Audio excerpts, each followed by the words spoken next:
Olá, meus queridos, sejam bem-vindos diretamente de Dois Córregos, interior de São Paulo. Eu, André Massolini, peço licença para falar com você. Vamos então ao e-mail dela que diz assim: Olá, André, fiquei com um rapaz que me pediu em namoro com 1 mês de relacionamento. Ele fez um pedido tão romântico que eu não consegui recusar. Em 2 meses ele já me chamava de amor da vida dele. Desconfie de coisas muito rápidas. Em muitos casos, não estou falando que em todos, com a mesma força que vem é a mesma força que vai. Ou, melhor dizendo, com a mesma rapidez que vem é com a mesma rapidez que vai. Eu achava tudo muito exagerado. Era sua razão, né? Dando um alerta. Mas como eu nunca me apaixono por ninguém, achei que o problema fosse comigo e resolvi dar uma chance na expectativa de que o sentimento surgisse com a convivência. Várias vezes eu quis terminar, mas não tive coragem. Até que, com 3 meses de namoro, ele terminou de um jeito super seco, por mensagem de WhatsApp, sob o argumento de que precisava de uma namorada mais presente. Não fiquei triste pelo término, mas pela desilusão de alguém que dizia me amar tanto ter terminado daquela forma e sem propor alguma solução. O que eu falei? Com a mesma rapidez que vem, é a mesma rapidez que vai. E agora com a mesma rapidez ele vai se envolver com outra pessoa. Depois de pouco mais de 1 mês do término, ele já estava postando declaração de amor para outra. O que eu falei? Bem, isso aqui é quase uma regra, viu? Não existem regras para o comportamento humano, né? Mas assim, olha, é quase uma regra. Depois disso, um rapaz com quem eu já havia ficado me procurou e começamos a ficar. Ele, por sua vez, o oposto do outro. Não demonstra sentimentos, apenas interesse em ficar comigo. Frequentamos a mesma academia e por isso ficávamos publicamente e quase todos os dias, com exceção dos finais de semana. Porém, saímos numa sexta-feira e descobri que no sábado ele estava com outra, em um evento super íntimo com amigos. Fiquei preocupada de ser namorada, apesar dele ter me dito que estava solteiro. Assim que nos vimos, perguntei se ele estava sozinho e falei sobre a moça. Ele disse que ficou com ela, mas que eles não tinham nada.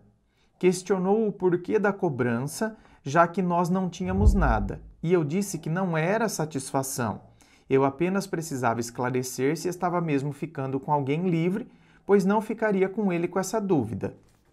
Fez muito bem, certíssimo, né? Certíssimo, ou seja, você falou para ele, tipo, não tô te cobrando não. É que se você namorasse, eu não quero ficar com alguém que namora. Então, corretíssima atitude, certíssima, viu?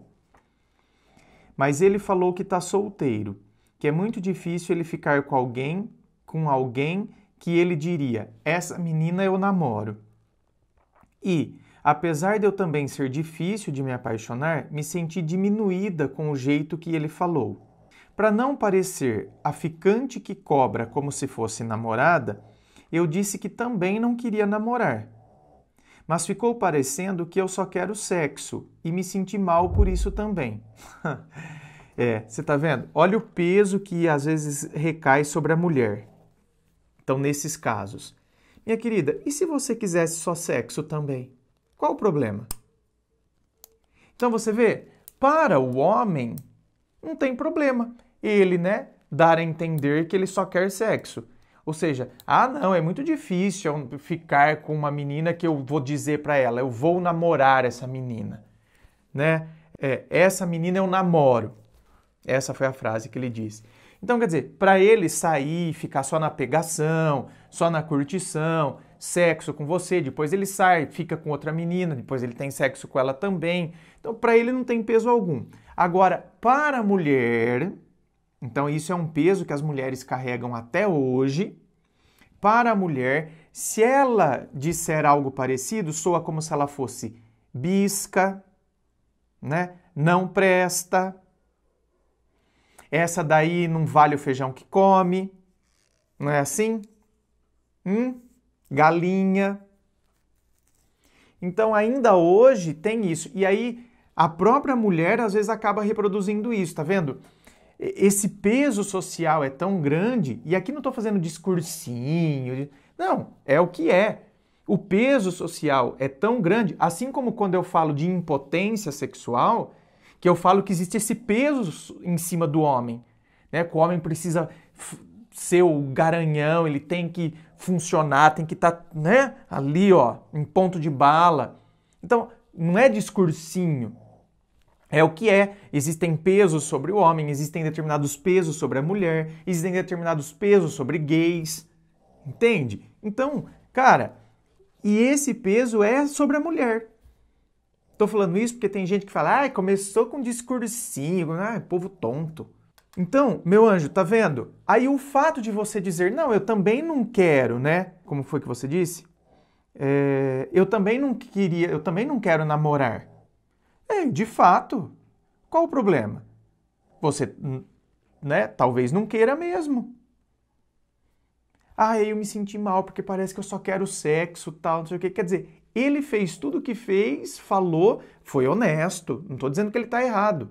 Mas você está vendo, em nenhum momento ele teve problema de falar isso para você. E você já se sente toda, né, errada na história. A sensação de não quero nada com você não foi agradável. Eu, idiota, não soube reagir e perguntei como ficaria a nossa situação. Como eu odeio ter feito isso. Minha querida, agora aqui você deu aqui você deu um escorregão mesmo. Você tinha ido super bem, né? Quando falou lá da Não, só tô perguntando porque eu não queria ficar com alguém se você tivesse namorada.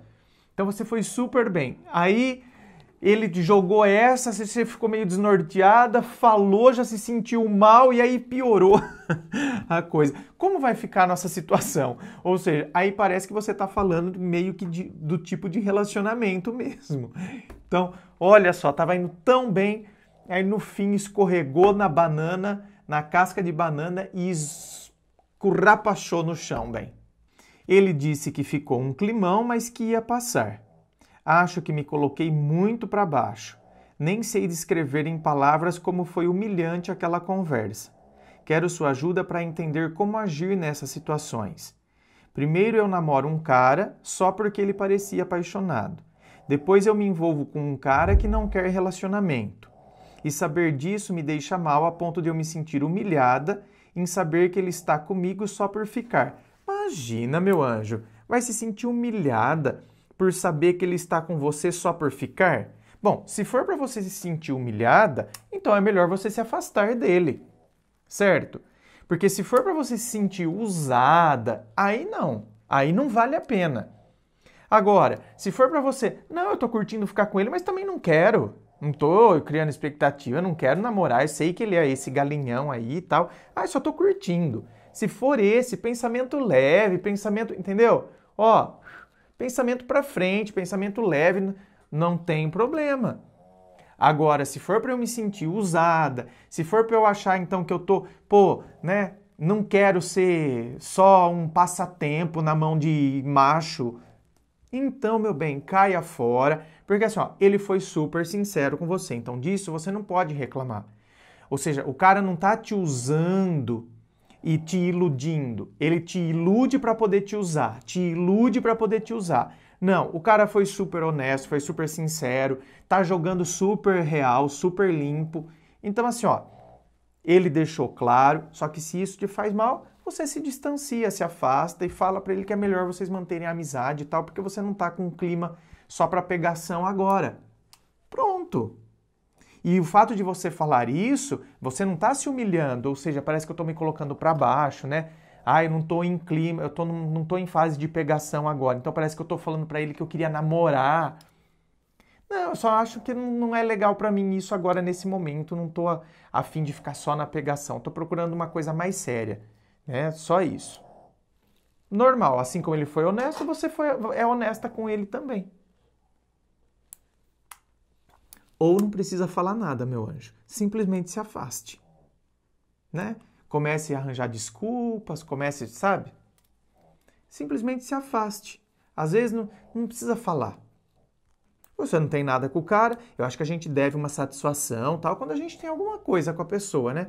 Não tem nada, tanto que no sábado ele foi lá, não ficou com a outra menina, de boa. Então, vocês não têm nada. Então, se eu me afastar dele também, assim como ele não me devia satisfação de ter ficado com a menina, eu também não devo satisfação do porquê eu me afastei dele. Ué. E o pior é que eu sempre acho que saio humilhada dessas conversas, tanto da do cara que terminou o namoro, quanto desse que ficou com outra. Imagina, meu anjo. Olha, esse ronquinho é do meu cachorro, tá, gente? Ele chegou do banho e ele chega exausto quando ele vem do banho. Tá desmaiado aqui. Então, meu anjo, não entra nessa, não. Sabe, me senti humilhada porque o cara que se dizia apaixonado terminou comigo, quando na verdade era você que estava afim de terminar com ele. Agora esse outro aqui que não quer nada, não fala nem de sentimento, só está ficando comigo, e ele expõe isso, eu também me sinto humilhada. Não, gente, a gente não pode conectar o nosso valor ou a maneira como a gente se vê ao fato de como o outro nos trata. Certo? Tá vendo? São duas situações opostas, né? E que em ambas eu me senti humilhada. Por que você se sentiu humilhada? Porque, tá vendo? O problema é como você está se enxergando. Você precisa da validação dos outros. Os outros precisam sempre agir de uma maneira muito corretinha em relação a você. E corretinha que eu digo, eles agiram de maneira incorreta? O outro terminou com você, né? Declarou tanto amor e terminou. Então, quer dizer, ele que foi exagerado e você percebeu o exagero dele. Então, ele foi incorreto na maneira como ele conduziu a questão dele. Não foi incorreto em relação a você. A hora que ele percebeu que não dava mais, terminou. E depois já começou com outra lá. E isso tem que te humilhar? Não. Você tá vendo? Esse é um processo dele.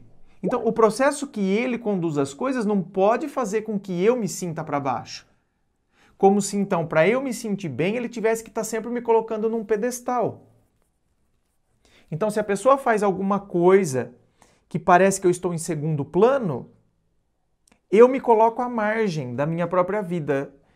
Então, não, as pessoas vão... Sabe, a gente sempre vai estar à margem da vida do outro. Para pensar. Às vezes a pessoa faz acreditar que nós estejamos no centro da vida dela. Tá errado, porque quem está no centro da vida dela tem que ser ela mesma. Mas ela faz uma artimanha que faz a gente acreditar que a gente está no centro, como esse cara, por exemplo, fez todas essas declarações. Mas não estava. Aí ele simplesmente declarou que você estava à margem da vida dele. Mas você continua no centro da sua vida. Assim como ele tem que estar no centro da vida dele, eu estou no centro da minha, o outro está no centro da dele e assim por diante.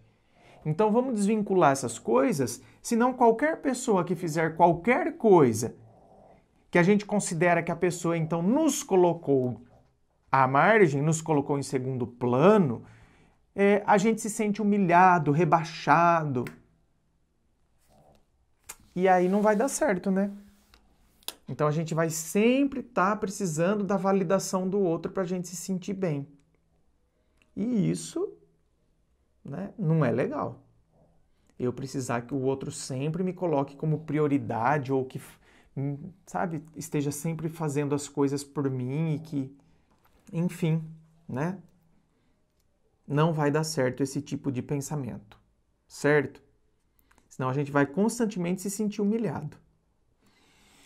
Inscreva-se, fico aqui aguardando a sua inscrição. Lembrando que aqui na descrição do vídeo tem as informações da gravação privada, que é compartilhada somente com você, não tem fila de espera, é a análise do seu caso, da sua história, e você já recebe no outro dia. Tem também as informações dos meus livros, Dor de Amor Tem Jeito, Teu Amor Próprio Te Salvou, tá tudo aqui na descrição do vídeo. Muito obrigado, beijo no coração e, é claro, um forte abraço.